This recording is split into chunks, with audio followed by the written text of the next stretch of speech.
سجلت شغل الكلام ده على الكاميرا. اسكت عجوه يا باشا. عارف محمد اهلان؟ محمد اهلان صباح الفل. كافح.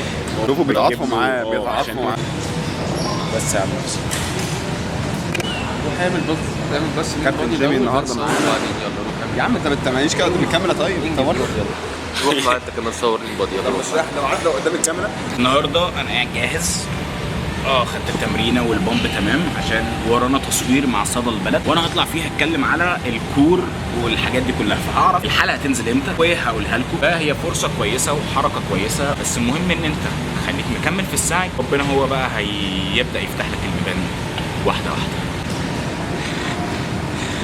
الاسترتشات اللي هو الباك فين. تاني فيديو هيكون للكارديو. تالت فيديو هيكون تمرين الرجلين. مش هعمل حاجه لانجز وسكواتس وكال بريزز.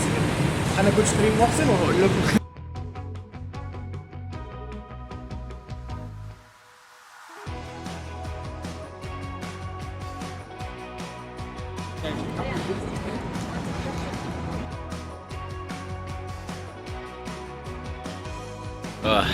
لسه مخلص زي ما انتم شفتوا. حاطط لكم لقطات كده، الكاميرا هتفصل حالا، فالحق ايه ناخد الموضوع ده لحد ما اروح. فالموضوع كان ممتع جدا ممتع جدا يعني. فلسه مخلص، لسه برضه هعرف تنزل امتى والميعاد بتاعها وكده، وبرضه هقول لكم.